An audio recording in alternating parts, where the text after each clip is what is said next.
મારા હાથમાં જે ફ્રેમ તમે જોઈ રહ્યા છો તે મેં વુડન પીસ એટલે કે પ્લાય ઉપર માટીકામ કર્યું છે અને એ આખું મડ વર્કનું બનાવેલું છે અને એમાં રચનાત્મક બધી ડિઝાઇન મેં લીધી છે અંદર ને બોર્ડર ઉપર અને એકદમ સરસ મજાના રંગબેરંગી કલર કામ કલર પૂર્યા છે, મિરર લગાડ્યા છે અને કોન વર્ક કર્યું છે.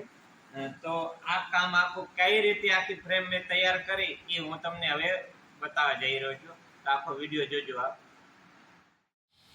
પ્લાયબોર્ડ ઉપર મેં રચનાત્મક ડિઝાઇન દોરી અને એના ઉપર માટી સરસ લગાડી નાખી અને એના ઉપર મેં સરસ મજાના રંગબેરંગી કલર પૂર્યા છે અને એક કલર પૂરાઈ ગયા એટલે મેં વચ્ચેનું બેકગ્રાઉન્ડ છે ને લાઇટ કલર રાખ્યો છે. એમાં બેકગ્રાઉન્ડ આખું જે વચ્ચેનું છે એમાં લાઇટ કલર રાખ્યા છે સરસ મજાના, જેના કારણે વચ્ચેની જે રંગોળી બનાવવાની છે એ સરસ દેખાઈ આવે.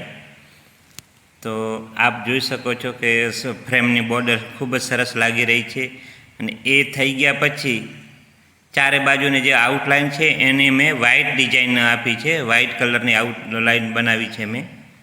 અને વ્હાઇટ આઉટલાઇન થઈ ગઈ એટલે મેં અંદરની જે સાઈડ છે એમાં બ્લેક કલરની બોર્ડર બનાવી છે અંદરની સાઈડમાં.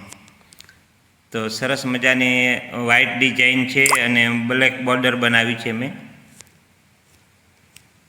એના પછી મેં મિરર લગાડ્યા છે, કોન વર્ક સરસ કર્યું છે અને જે આખી ડિઝાઇન છે અંદર રંગોળી છે એને પણ મેં બ્લેક આઉટલાઇન આપી અને સરસ મજાની ઉઠાવદાર રંગોળી બનાવી છે અને એની અંદર મેં મિરર લગાડ્યા છે, સરસ મજાનું કોન વર્ક કર્યું છે.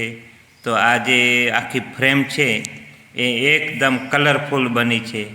તો આપ જોઈ શકો છો કે આખી જે ફ્રેમ છે ખૂબ જ કલરફુલ લાગી રહી છે અને ચારે બાજુની જે રચનાત્મક ડિઝાઇન છે જેના કારણે આખી ફ્રેમનો ઉઠાવ એકદમ સરસ લાગી રહ્યો છે.